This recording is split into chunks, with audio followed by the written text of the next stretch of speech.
en la Torre de Babel. Hubiera jurado que era la voz de su madre la que lo llamaba desde el otro lado de la galería.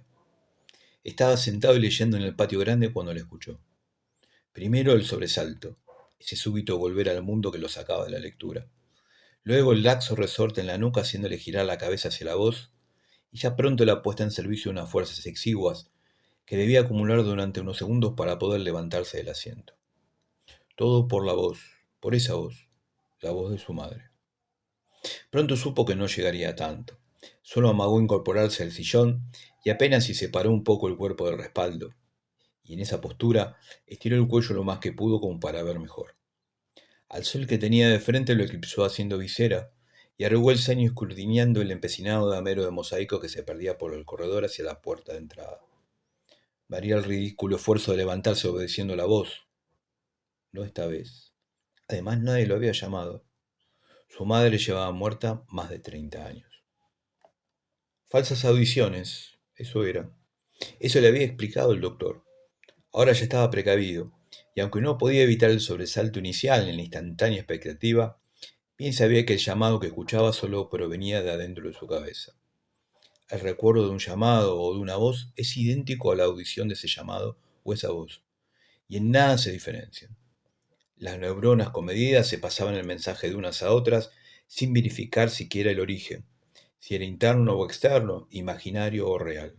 Estaban agotadas y todo le daba lo mismo. ¿Acaso todo su cerebro no fuera más que un inútil teléfono descompuesto que cada tanto repiqueteaba en falso?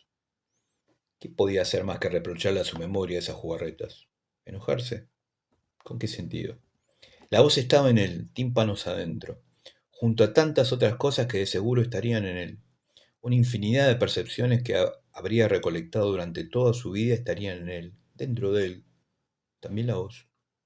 Una tarde en que un error en la dosis de medicación lo había puesto atípicamente optimista, se había propuesto imaginar un paralelismo arquitectónico de cómo estaría almacenado aquel profuso acervo de recuerdos personales. Desde un principio lo ganó la geometría, la monumentalidad. Quiso pensar en su memoria como una nutrida y espaciosa biblioteca de corredores amplios y luz sanitaria. A ambos lados de los pasillos, en cada pared, de piso a techo, se erguían rotuladas estanterías donde estarían ordenados cronológicamente cada uno de sus recuerdos. En prolijas encuadernaciones, sus lecturas, sus pensamientos e ideas se hallarían archivadas por materia, temática o autor referencial. Por supuesto, en una mapoteca se guardarían las trayectorias de cada uno de sus pasos y recorridos geográficos de los pocos viajes vacacionales que había realizado alguna vez. En un ala aparte, en una nada despreciable hemeroteca, se conservarían los millones de titulares y noticias leídas y los miles y miles de crucigramas resueltos. Contento, quiso profundizar en esa atractiva visión de orden y se imaginó innumerables estanterías que atesorarían exclusivamente los recuerdos visuales. En prolijas cajitas blancas de diapositivas podrían hallarse las imágenes de todo lo que había tenido a la vista alguna vez en su vida. La diapositiva número 00000001A tendría, sin dudas, la imagen sudorosa, entre adolorida y feliz, del rostro de su madre observándolo recién nacido. 2 pisos más arriba estarían acomodados por sus compuestos químicos preponderantes innumerables frasquitos de fragancias con extracto de todos los aromas percibidos. En otro sector, varios cientos de estantes dedicados a recuerdos auditivos conservarían almacenados en cassette de cinta todo lo que alguna vez había dicho en voz alta, desde aquellos primeros berridos hasta lo que había dicho esa misma mañana cuando reclamó a la enfermera por el desayuno frío. En otros estantes, en el mismo tramo del corredor, pero en la pared de enfrente, estarían los cassettes con todo lo que alguna vez había oído, música y canciones ordenados cronológicamente por fecha de audición. En sector contiguo, ruidos, timbrazos, estruendos, oleajes, frenadas y truenos. En un lugar especial, todo lo que alguna vez oyó decir a otros. Sin dudas, la voz recurrente de su madre llamándolo con ternura, Bruno, estaría en ese apartado de recuerdos. Perdió toda una mañana y toda una tarde embelesado en la idea de esa arquitectura fantástica. Luego se quedó dormido y aunque quiso retomar a ella tantas otras veces, nunca pudo. A cada intento lo abordó la misma sensación, Tanta prolijidad le resultó sospechosa, y pronto terminó descartando aquella idealización absurda de su memoria. Quizás no se animó o no quiso conjeturar lo más obvio, que acaso su biblioteca memorial no fuera más que un galpón húmedo y oscuro, lleno de recuerdos arrumbados, sin orden ni lógica. Un revoltijo de libros rotosos, de mapas estrujados, de hojas sueltas esparcidas por el piso, de cinta magnetofónica sin carrete y diapositivas veladas. Cientos y miles y millones de recuerdos unos sobre otros, asfixiados por el desorden, inaccesibles en un pilón informe en el que solo algo era cierto.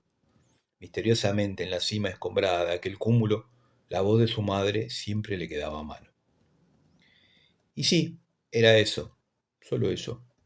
A veces la voz de su madre lo llamaba, lo despertaba cuando dormitaba al sol o en medio de la noche. De entre los postigos de la ventana, por entre las enredaderas de la galería, detrás de alguna puerta, la voz simplemente venía hasta él como una caricia. Siempre igual, siempre cálida, siempre materna. ¿A qué venía la voz? No podía saberlo. Las primeras veces que lo oyó se ilusionó con la posibilidad de entablar algún tipo de conversación, pero le fue imposible. Cuando intentaba agregarle al llamado tan siquiera una o dos palabras más, la voz se le deshacía en los oídos, se le distorsionaba. Era el esfuerzo por recordar cómo entonaba ella tal o cual palabra lo que agitaba el falso éter por el que viajaba la voz y se dejaba de ser la misma. Hace un tiempo ya que ha comprendido que la voz cristalina de su madre solo quiere nombrarlo y nada más. En el asilo no le ha comentado a nadie que oye esa voz de vez en cuando. De entre los postigos de la ventana, por entre las enredaderas de la galería, la voz viene. Puede que alguna vez los otros viejos lo hayan visto sobresaltarse, dejar caer un libro, poner las manos en visera o incluso ponerse de pie temblequeando sobre el bastón, atento a la puerta de entrada. Puede que lo hayan visto apresurarse por el corredor para asomarse al pie de la escalera y mirar hacia arriba fijamente. Sabe bien que más de una de las enfermeras lo ha visto en pijama salir al jardín en pleno julio. No le preocupaba, ya no se avergonzaba por eso. Él también había visto incontables veces comportamientos extraños en los demás. Mullidos soliloquios, reproches airados a nadie, insultos al vacío, risotadas desproporcionadas o genuinos terrores surgidos de la nada. Todo era posible entre los desvencijados residentes. Las conversaciones más ilógicas e inverosímiles habían surgido y se habían discutido con toda seriedad dentro de las paredes del geriátrico. Que habían descubierto un fósil de pez gigante en una casona de Avellaneda, podía ser. Que los chinos hacían un pozo de 1000 kilómetros de profundidad y pretendían desde las antípodas del globo robar el petróleo argentino de Vaca Muerta, podía ser. Que un aristócrata aragonés había mandado construir un castillo en la ladera del Cerro Uritorco por mandato de luces celestiales, ¿por qué no? ¿Acaso quién tendría ahí adentro elementos como para refutar cualquiera de esas noticias? En el espacio cerrado de la vieja casona, todos los argumentos y todas las opiniones podían esbozarse y serían usadas para polemizar, discutir y, en definitiva, pasar el tiempo. Después de todo, en ese reino de asidua incomprensión, nada importaba demasiado.